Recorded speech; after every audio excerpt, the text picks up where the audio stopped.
Well, government is in a race against time to locate the source of the cholera outbreak in Hammanskraal, north of Pretoria.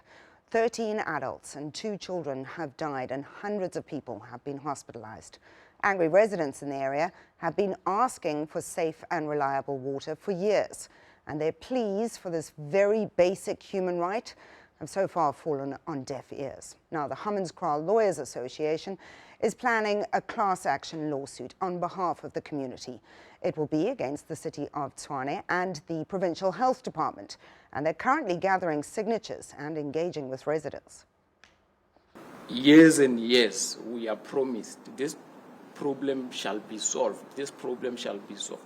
The ward councillors would come and address communities and say, we will solve this problem, but nothing has been done. So now it has culminated into taking lives. So it means this is serious now. You can't sit and fold your eyes, your arms, to say, you see, we need to stand up and see to it that we do something so that this problem can be solved. It may be my sister tomorrow, it may be my brother, it may even be one of my kids, you see. So we don't want that.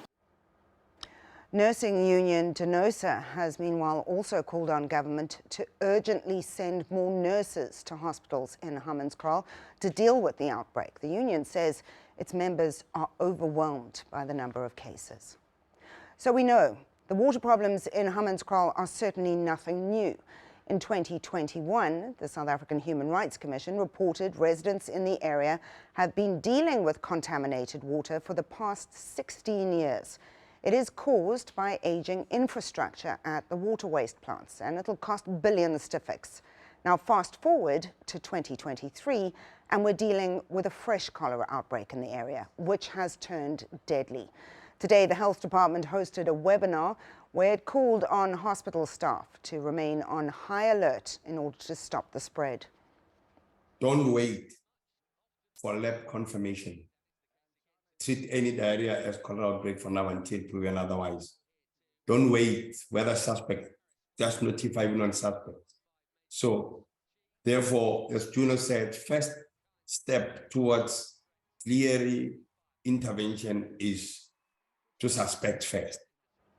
Well, for more on the crisis, we are joined now by Professor Anthony Turton from the Centre for Environmental Management at the University of Free State. Prof, good evening to you. Let me start with this. We know that there's a lot of finger-pointing going on between politicians.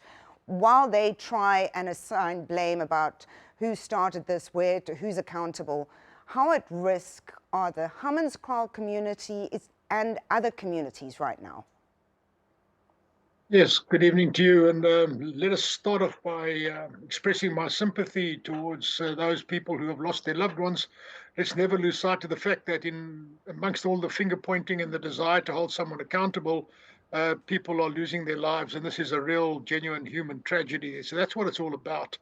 Yes, we can point fingers of blame at each other, and it's an emotional issue, and it makes us feel a little bit better for the time being.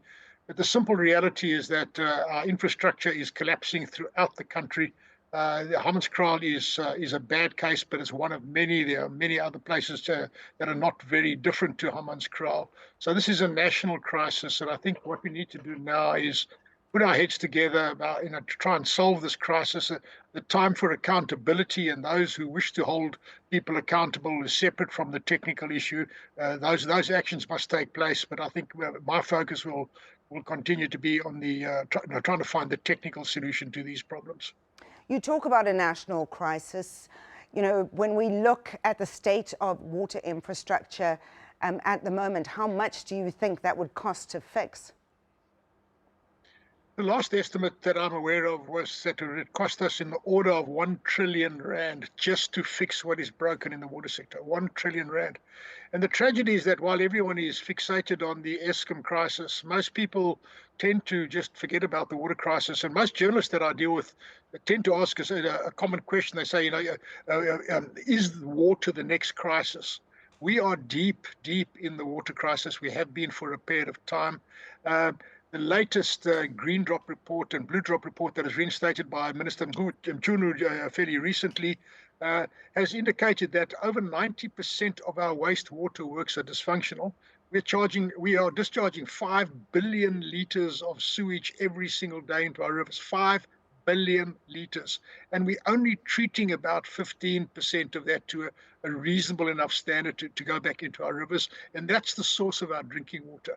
So we are deep in crisis mode now. And while it's all emotionally pleasing to try and hold someone accountable right now, I think that the time of reckoning for those people will come. But right now we have to just halt this this death spiral, if you like. We're flying in an airplane, and we've suddenly lost our radar. We've lost all of our communications, and the captain of the flight is actually no longer in control of the flight. So we have to really focus on preventing that aircraft from falling out of the sky. Water expert Professor Anthony Turton with a dire warning there. Like the electricity crisis, we have a water crisis. We're in it now.